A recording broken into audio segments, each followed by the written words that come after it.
Everyone here, 1, 2, 3. Following is to give you guys a biological problem and then how to go about it in CompuCell. Okay, and this biological problem or process that I'm using as motivation for the plugins that you'll be using or learn how to use is a convergent extension in tissues. So this is if you go on the web and see how the frogs and levis develops, that's its life cycle. This is the life cycle of the zebrafish. So from the yolk, all the stages until you get a fish.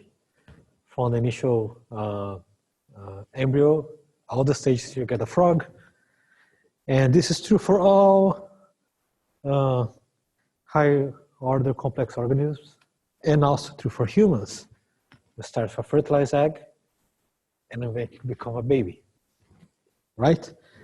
So one of the things that you may find striking is that initially you have a blob of cells, which still have some kind of spherical symmetry. But at some point, this initial symmetry is broken and your body becomes elongated in one of those axes, okay? And not only you broke the symmetry, but as you keep dividing this, you keep elongating more. In the case of fish, that is very obvious. In the case of snakes, it's even more obvious. You have this huge elongation of your tissue, which initially all start as a single cell, therefore it starts as a sphere. It never starts as something that's already elongated. Maybe flies are a little bit of a exception because the initial fly embryo is already elongated, right? Jamie is not here to confirm that.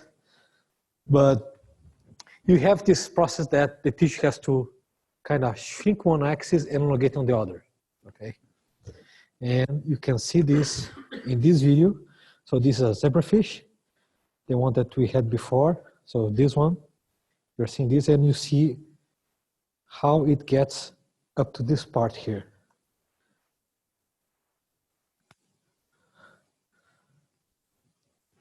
So first the cells goes down, and then eventually you see that they start to converge here. And see, that's not that the cells are only dividing more along one direction, they're actually moving towards the midline, interdigitating between the cells. Then they form this structure. Here's the notochord. This is going to be the prismatic mesoderm. Eventually it buds out at some mites. But what you're not seeing, because it goes around here, is that the tissue is elongated because of this movement, which is called convergent extension of the tissues. Okay.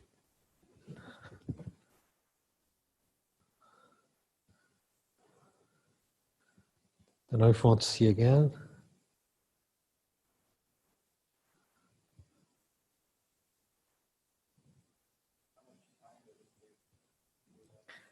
This, I think this is hours here. Zebrafish is really fast. Hours, yeah, it must be hours and minutes. It does not take 13 days for this to form. It has to be hours.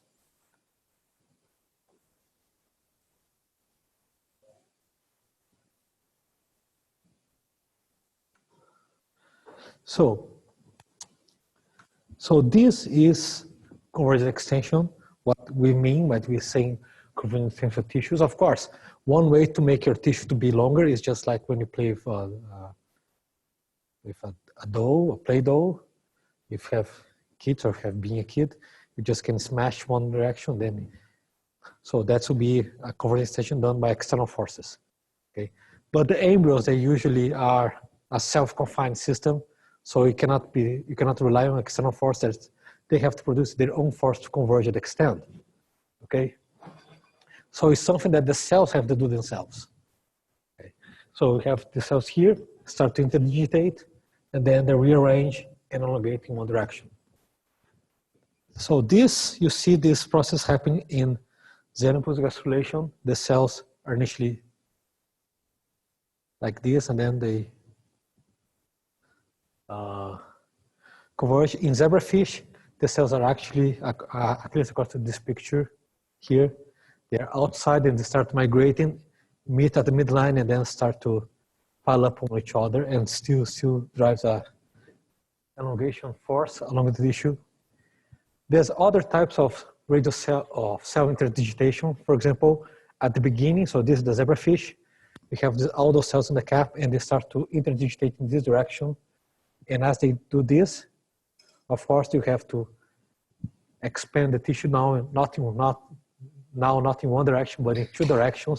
And this helps the whole thing to envelop the yolk here. So this is called radial cell intercalation. And this also happens in more complicated structures. So here's a sea urchin cross-section. You have here the initial gastrulation movements that you get this invagination of the tissue. And later on, those cells here, they start to also interdigitate along the circumferential axis, and this makes this just tube to be longer and longer, okay? And actually, when I was looking for this picture here yesterday, I saw a paper, or at least a drawing that suggests that this kind of conversion extension movement along a tube also happens in your system before. No, in your specific problem. So we suggest that it makes a cylinder, right? This one section with a cylinder, and the cells start also to converge an extension and extend, at least part of it extend as a tube because of this kind of movement similar to the sea urchin. I don't know if that's true or not. It was just a picture. I look at it and, oh, that's what you do, right? But it was a picture on a search for images. Don't know what the paper was. I don't know if it's true or not. But it happens everywhere. Now, how the cells are doing this? Okay, so as I said before, the most trivial aspect is that there's an external force that just pushes them. But that's not very interesting to model. But at the cellular level, the cell mechanisms that can actually achieve this, there are two basic models to do it. First, the cells create these protrusions, which is preferentially aligned in one axis, and they use these protrusions to actually grab the other cells and walk along them. Either pulling this like this, or just pulling one direction, stop, pulling another direction, stop, and these are gonna push the other cells, and eventually they start to interdigitate and climb one another. Another mechanism that has been proposed and also has been seen is that when your cells is highly epithelialized and they're densely packed like hexagonals, you also must have some kind of brachysymmetry within the cell, but this time instead of having increased activity on the sides which you use to along perpendicular to the axis that you convert, you have increased myosin activity or contraction, different contraction in this kind of axis. So here in the epithelial cells, all the cells have some kind of external signal or internal signal that tells them to be polarized. That's true both here and here. And because of this, whatever kind of polarization factor they have, they start to accumulate,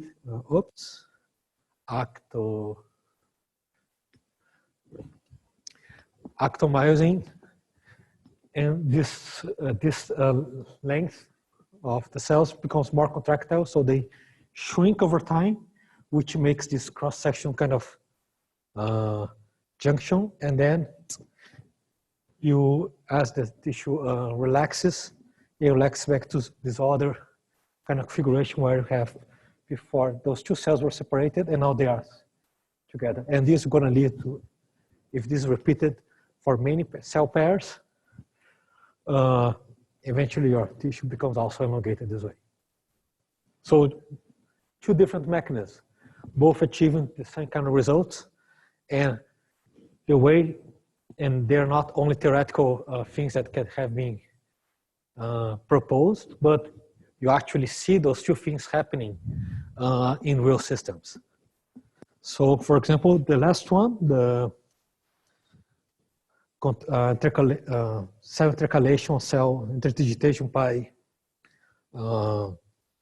differential contractility of surfaces is very well characterized in Drosophila. So here, during development, you have this region of the lateral cells that undergoes this conversion extension movements. The cells interdigitate, and this makes this whole tissue expand this way, which is called the germ band extension. So the cells are here. Some authors say that initially they are elongate ligament this way, and then eventually they actually do those kind of T1 transition movements. And then the whole tissue that was like this, you can see in this movie, becomes elongated like that. And this is a very nice move because they track each one of those cells and they look at these movements for a very long time.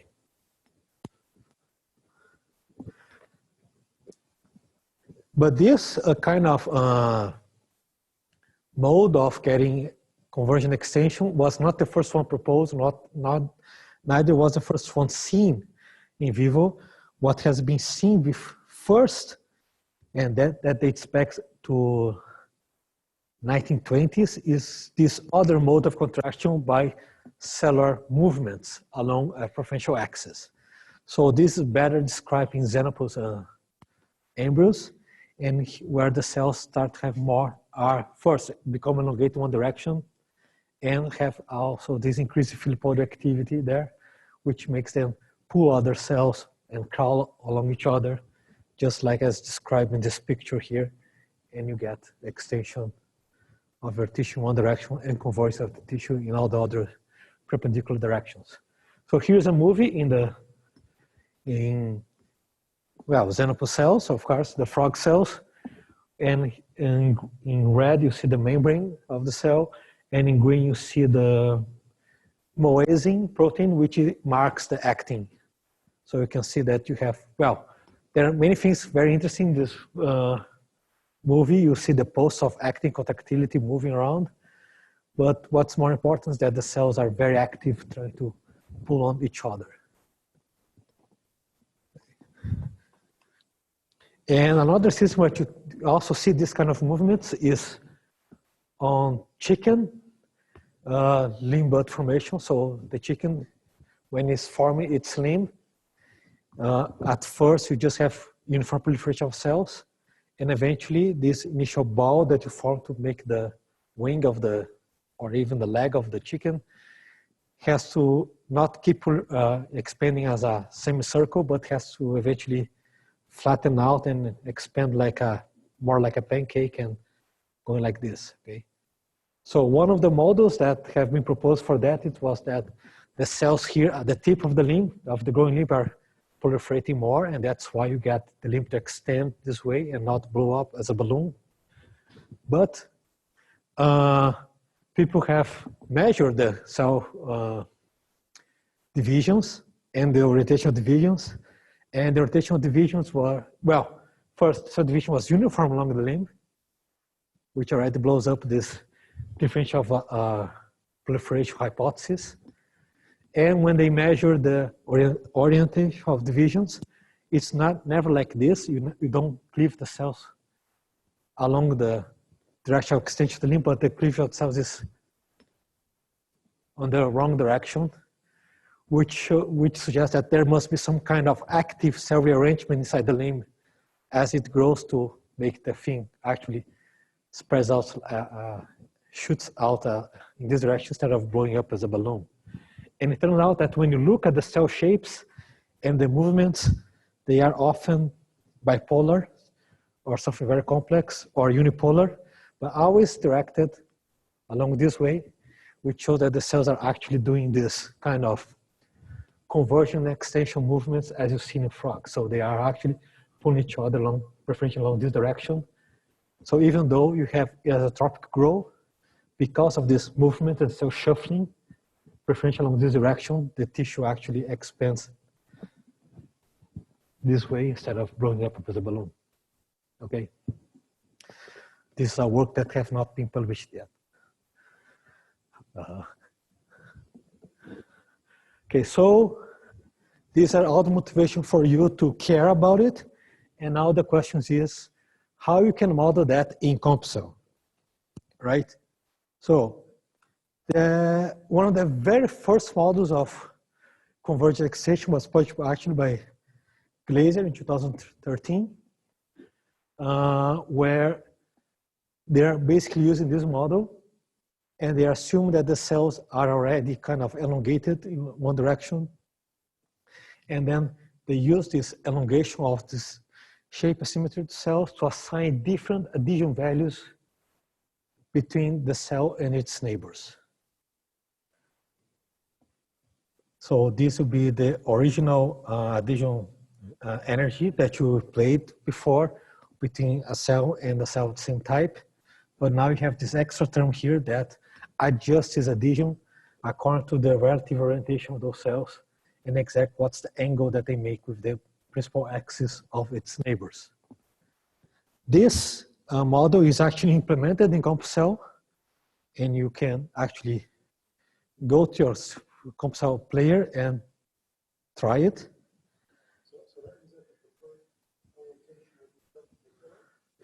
Yeah, so yeah, the cells will, yeah. So they'll try to do this to minimize energy. So contexts like this have lower addition values.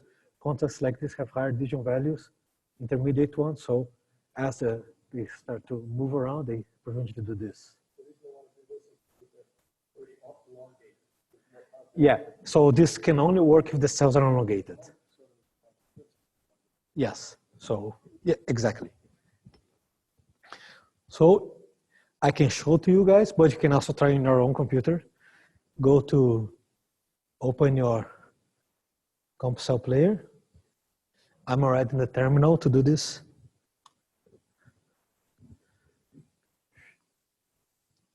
So here, just open my CompCell, and then I'll go to File, Open Simulation File.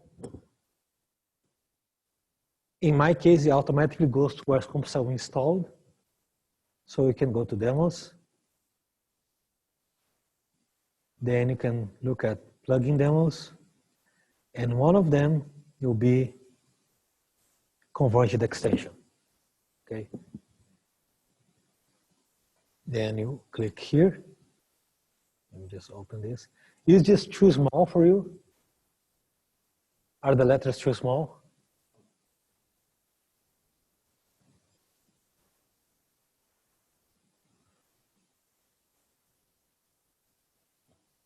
So it's demos. Inside demos, there's a folder called plugin demos. And there you have Convergent extension. Okay. Then you can click Convergent extension.cc3d. Open it. Let's just run one step. Okay, and this is how the cells look like.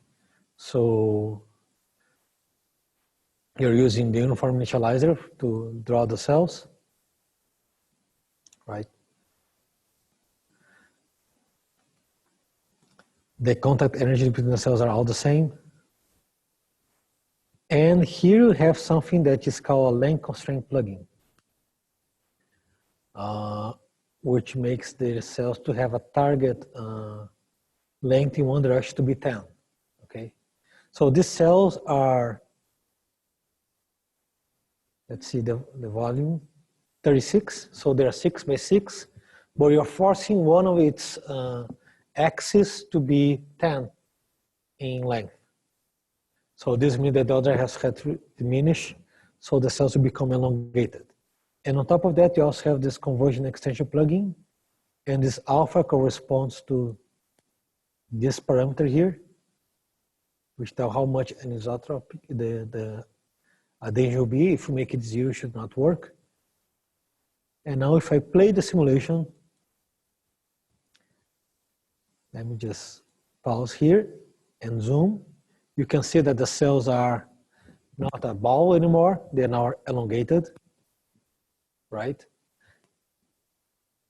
And you can also see that there's the tissue as a whole it starts to behave differently. So if I just keep playing the simulation, you see that there are a lot of cell movements because they're trying to minimize the energy. And eventually the whole tissue starts to interdigitate one direction and becomes elongated along this diagonal here.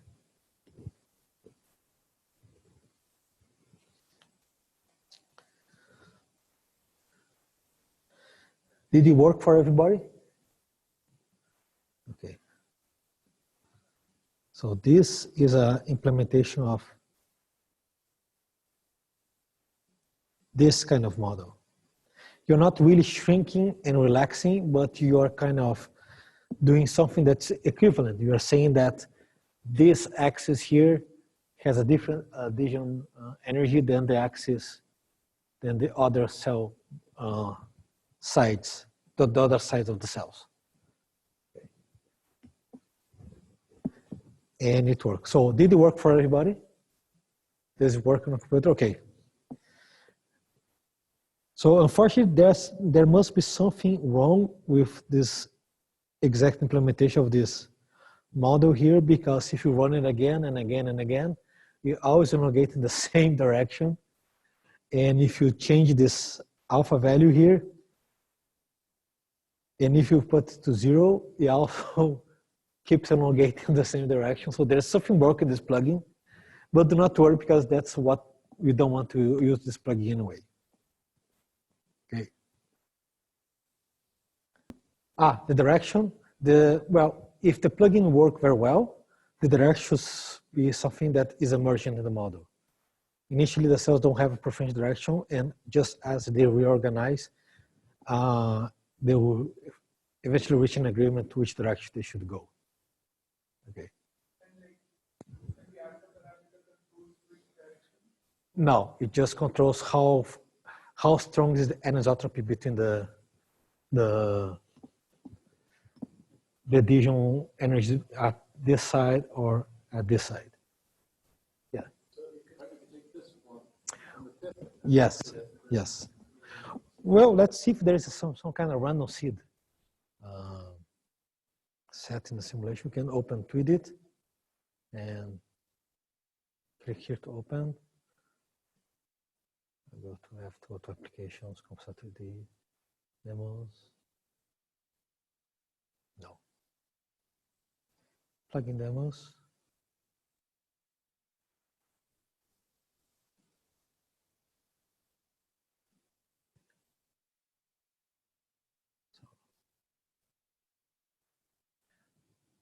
So here, the volume constraint, the cell types.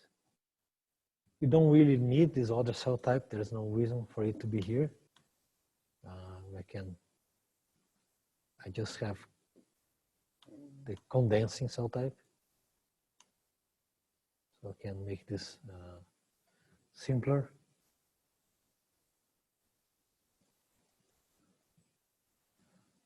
And here I have the convergent extension plugin, the uniform initializer. One thing that you can try to do is make the cells bigger. Let's make 8 by 8. But then we have to adjust the target volume to be 64. And here we have the length constraint, which is set to 10. And I can play that and make it 12, save. And one thing that I like to do, I like to comment this first. So what did I do here? I made my cells bigger to be 64 or 8 by 8 in pixels. I adjust the initial uniform initializer to make the cells initially 8 by 8. I comment the convergent extension plugin, and I set my target length of the cells to have at least one X to be perfectly 12 pixels length.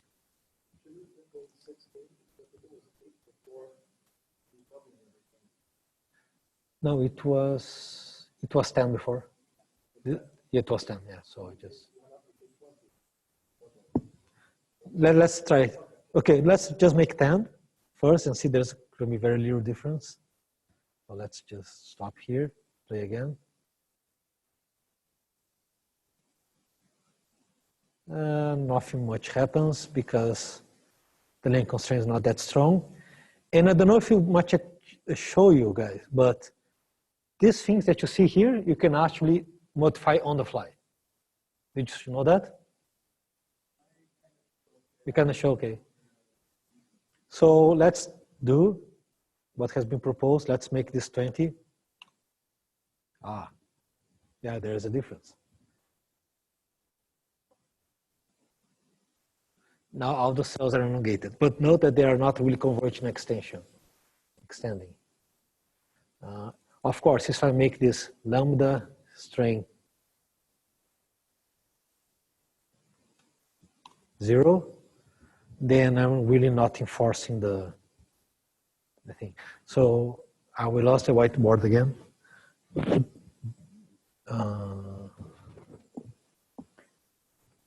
Since we are talking about the,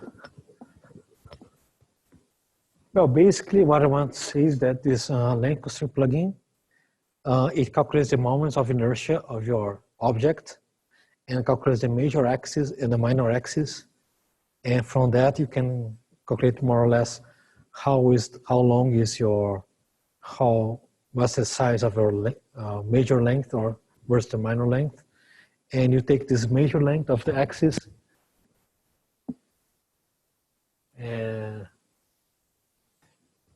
and you implemented a constraint on top of that that's going to be exactly like the surface constraint or the volume constraint. You calculate what is the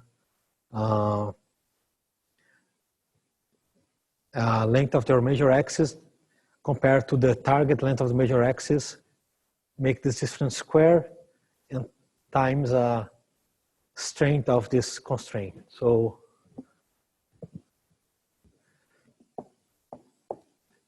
of length constraint is going to be go over our cells.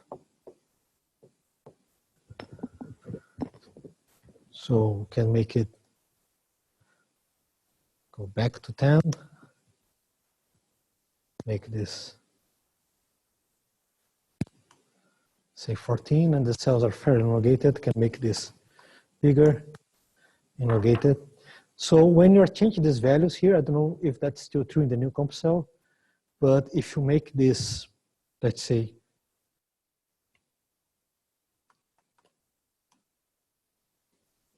it doesn't work.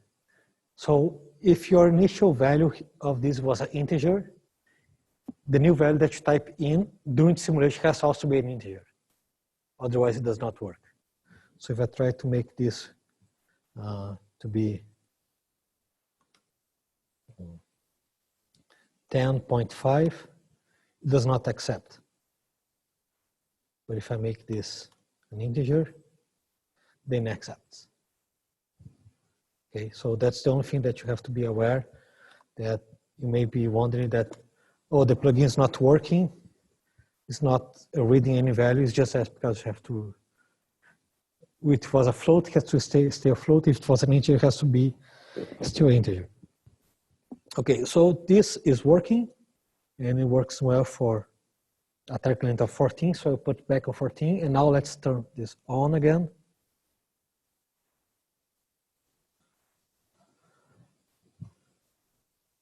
Save. Again, this one it's not needed. And I can stop simulation, play it again. And now it actually does. And now something went wrong.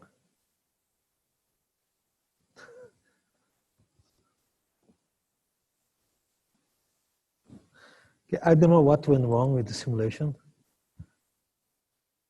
but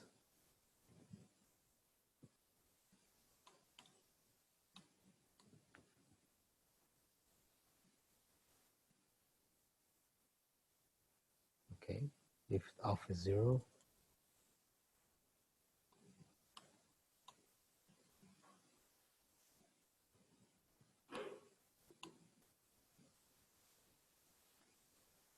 no, I cannot make it work.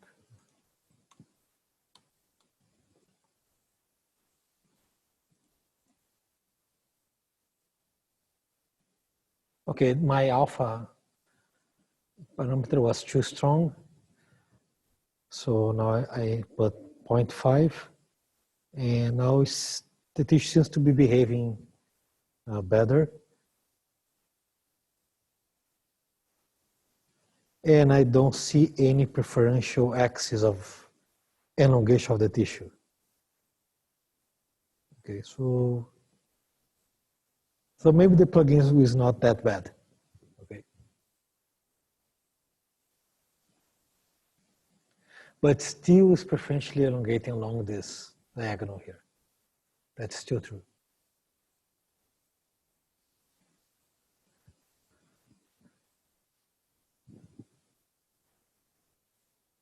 Okay, but let's stop playing with this plugin and let me show something else that can be done in CompCell,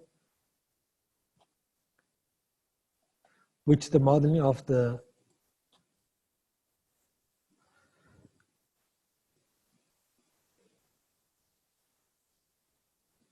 other one. So remember, there are two ways to get cell intercalation.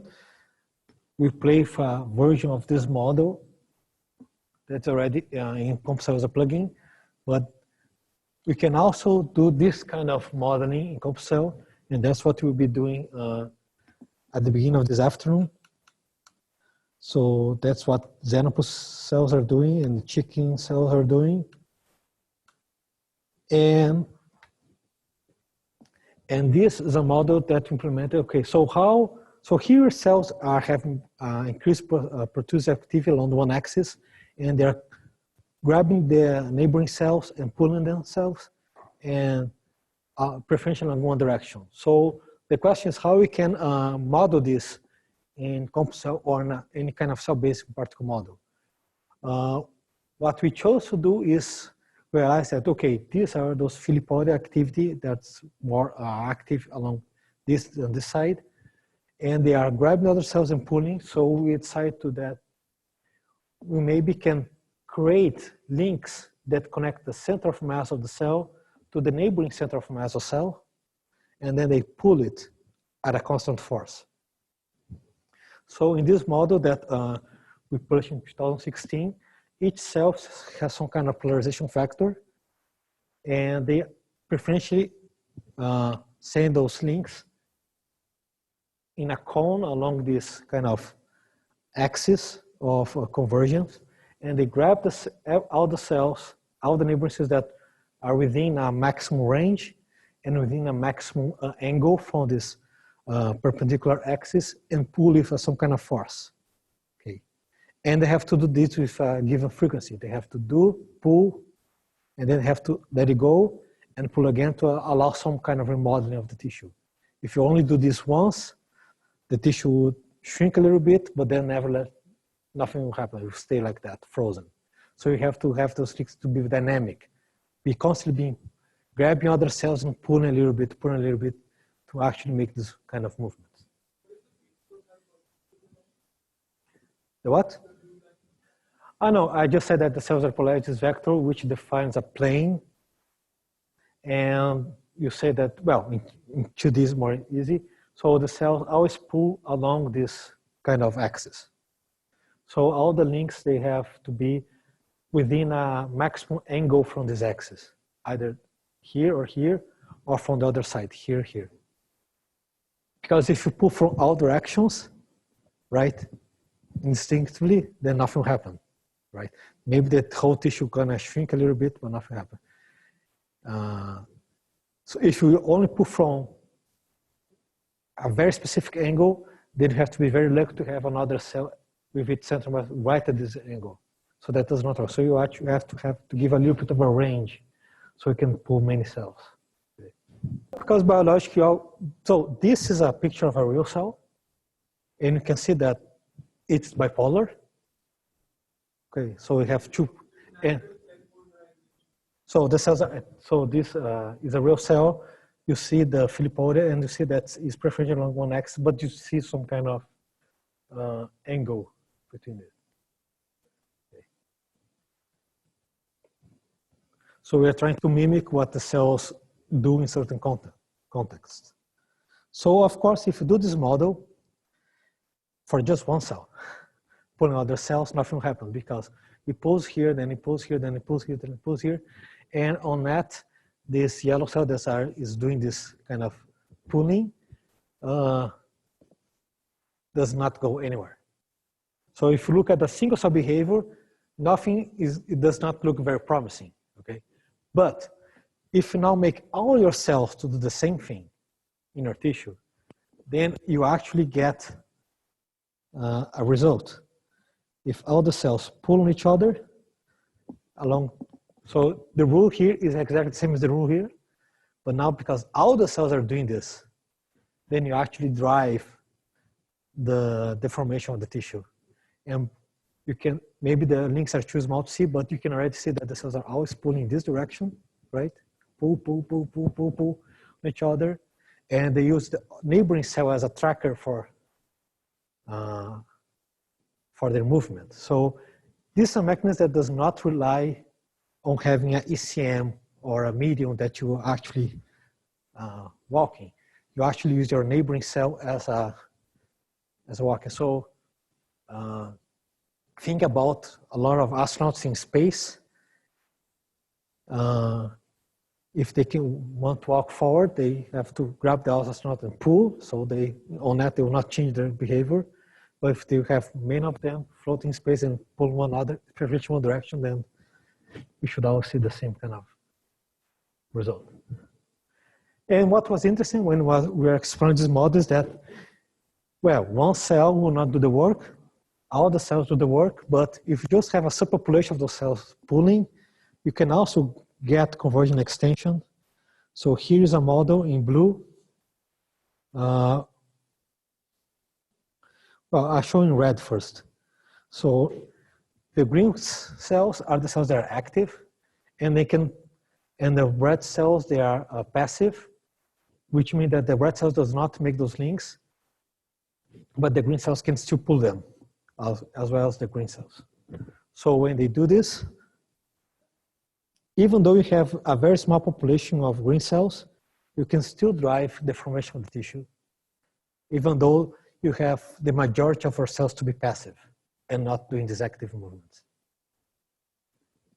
But you can also define your other cells to be actually refractive. Yes? What sets the thickness, the end stage thickness? Looks like steady state is what, 2 or 3 cells thick? Yes. But the principle could be even 1 cell, right? No, in this model, you never get 1 cell. No, you cannot do the notochord where you have 1 cell as a painting cycle on another. Because you always pull, once the cell goes above a certain. That's a good energy configuration, right? This is a good energy. Well, there are 2 things going on. First, the cells want to deform tissue like this, but the tissue itself has a surface energy with the medium that wants to make it go back to the ball. Yes, yes, yes, yeah. So yeah, exactly, and that's something that we show in the paper. You can increase the contact energy between the cells and the medium, and then to get the same shape, you have to increase also the force of the links between the cells. And one's linear with the other. If you double this energy here, you have to double the strength of the link. Actually. But the reason that I cannot make 1 cell on top of one another is because once the cells start to go like this, they cannot make a link anymore and pull.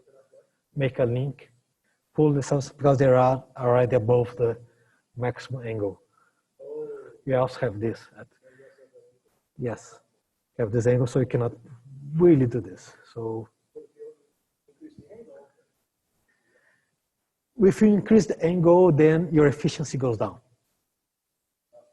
You also have this. So, oh gosh.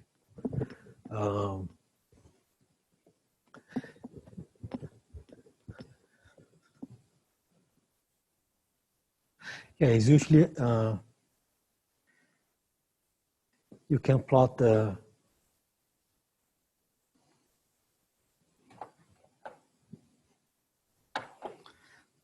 aspect ratio against the maximum angle that you can use over the cells. And let's say this is a 1 aspect ratio, and that is gonna, so these are number between 0 and 1. So that's why, how I did. So, and what happens that you have this kind of dependency where the middle line is 45 degrees, 0 degrees, and here is 90 degrees. So at 90 degrees, you're pulled from all the sides. So you don't have any kind of convergent extension because you don't have preferential axis. If 0 degrees, you never form a link. And the maximum is not really at 45, but around 45, where you have halfway between. That's when you have the maximum end aspect ratio of a tissue.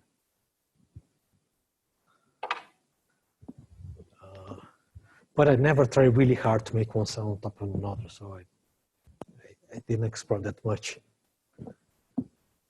But going back, we have cells that are blue, and they cannot be pulled, so they're refractive.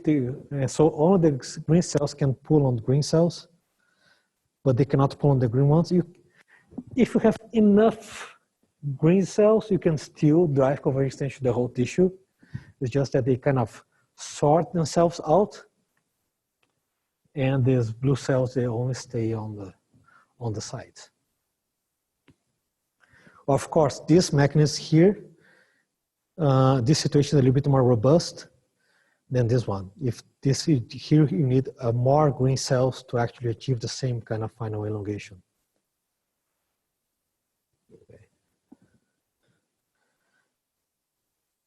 Okay, any questions? Okay.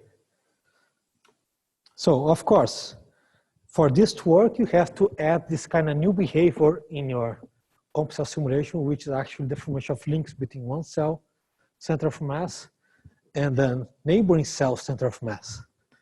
So comp cell has a feature which is not really derived from the cellular intrinsic cellular pulse dynamics, but something that we add by hand, where you can have here one cell, have here another cell, and what's something that comp cell tracks is the center of mass of those two cells. It's something that you can click on for there's a center of mass tracker, and you can track the center of mass of the cells. And the way those these links works is you can associate some kind of distance constraint between those two cells, which you set still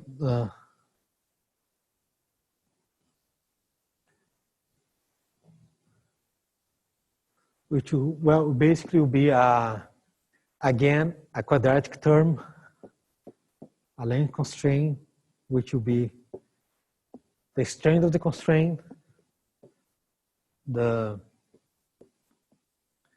actual length between, so this is the cell rho and rho prime, the length between those two cells, you take the difference between the target length between those two cells is square. So the cells always want to have the same kind of distance between the center of masses. Okay, and this distance can be very far away, very close by. That's how you do this. So before we try to actually do this convergent extension mods that you see here, and that's what you'll be doing in a few hours, let's just first play with this distance constraint between cell center of masses. So that's the end of my presentation right now. And let's now get your hands on and build these models for you to get a sense of how they work.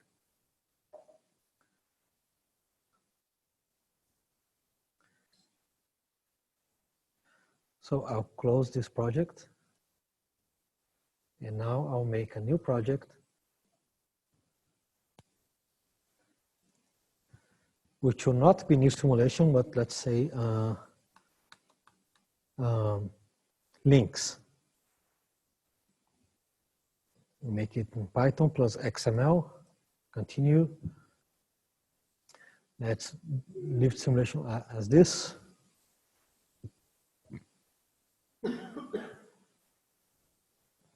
Let's add 2 cell types.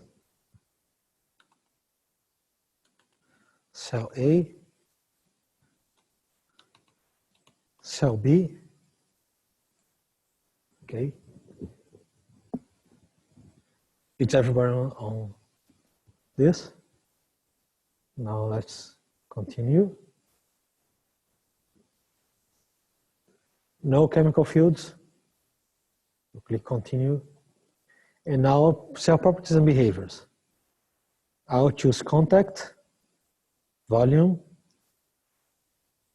I'll choose cell neighbors, and I'll choose center of mass already chosen.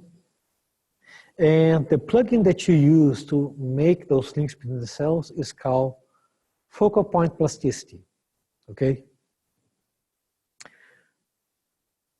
The reason it's called focal point plasticity is mysterious to me, but you can ask Maciek.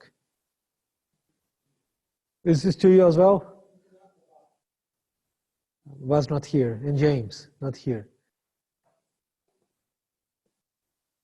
So yeah, I don't know why it's called, well, focal point because you have those points, and then you can also, you can change those values of the target length that you're using and the lambda as you go to simulation. So we allow some, I don't know what's called this way, okay? But let's not, don't click on that yet. Let's just make a regular simulation first and add this from the menu. So click only on contact, volume flex, center of mass, and cell neighbors, okay?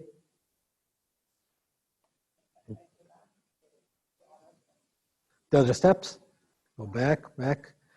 So I just add cell A and cell B, okay? No, nothing, only this. Continue. No chemical fields. Continue. Contact, volume flex, center of mass, cell neighbors, okay? Continue, complete, done. Here is the simulation links, okay? All right. So here we have our simulation, and let's just play the simulation. So I'll go here and to CompCell player, open simulation file. It should be on whatever I created. Links, open, and I run. Here's my simulation. I'll play, and all those cells have the same contact energy, so not surprisingly, nothing really exciting happens, okay? And I want it to be this way because then I want to put the links and see exactly what will happen. So these cells, again, they have the exact same contact energy, so they don't sort out, as you see before, okay? And they don't have links. It's a very boring simulation. But now let's go back and add links to this simulation to see what the links do, how they change simulation. Okay, so go back to XML, click on space between plugins. Let's put this right below contact. Add a little space here, okay? Leave your cursor here, and then go to CC3ML, plugins, and let's use the focal point plasticity, okay? Choose it. Everybody found this? Yes? Okay. Click on it, and then you're gonna paste a lot of things. Okay. So let me go walk you through what did Compsol do here. So plugin name, focal point plasticity, here's some kind of descriptions. And then it creates a template to make links between all the cell types. So here is a links between cell type A and cell type A, links between cell type A and cell type B, and links between cell type B and cell type B, which makes sense, okay? You can turn them on and off. So here is the lambda. How strong is that lambda parameter there that you see in the Hamiltonian term associated with the links between the cells. This, the target distance between the cells.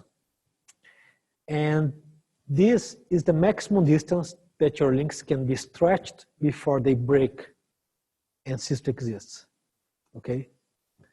Initially, and here also have the maximum number of junctions. I don't like the word junctions. I think it should be links. And here said that if the cells are touching each other, so this neighbor order means that the cells have to be in direct contact with each other, then I can make a link between the cells.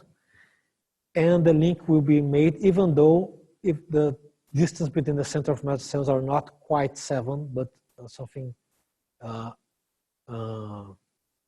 different than this. So here the cells, let me explain. So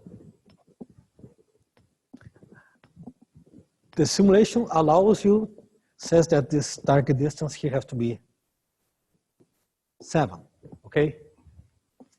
And let's say your lambda is 10, okay? Let's say that you have two cells that are in contact, but their actual length, it's not 7, they are 8 pixels apart, okay? So when you create the link, because they're in contact at the beginning of simulation, this difference here will be 1 squared times 10. So when you create this link between those two cells, they will start with an energy of 10, okay? And let me say that, but you can also have another situation where you have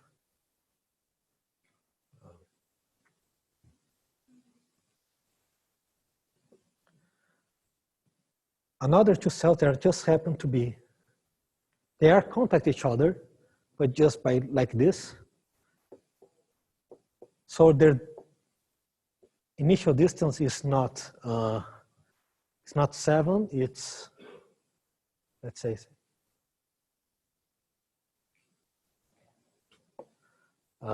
12, but they're in contact, so you can't create a link, but the distance between them, their center of mass is 7, 8, 9, 10, 11, 12, 5, okay? So it's 5 squared times 10, the energy, okay? So when the composer creates the link will start with this kind of energy. It's going to be 250 because they're initially a little bit far apart than this other simulation of the cells that are closer together.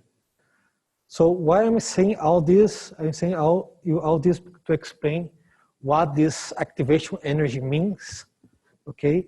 Is that if you set your activation energy to be -50, this means that this link will not be created because it's over 50, but this other link from the two cells, they are in contact but closer, is 10, which is minus than 50, so this one will be created. Okay, so you are basically adding some kind of constraint on when these links will be created and when they will be destroyed. If the cells are too far apart and create a link so that their link will have very high energy, then you do not create the link.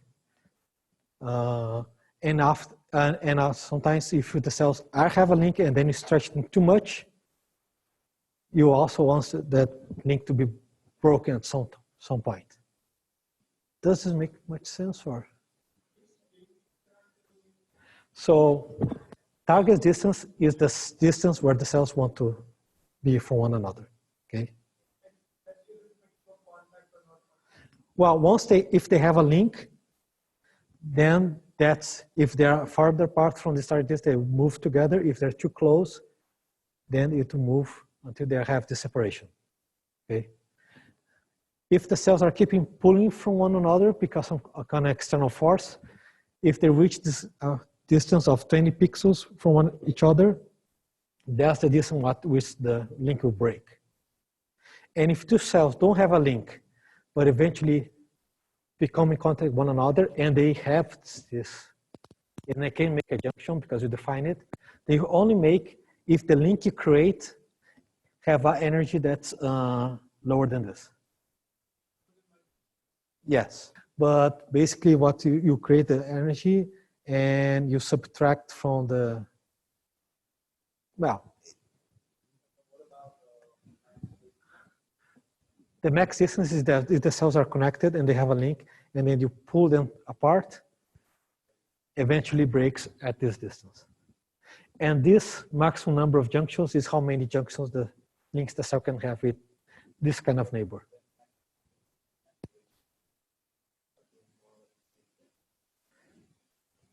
Now, this is the criteria to break the link. This is a criteria to create a link. So they're different. But I think you want those two processes to be not symmetric.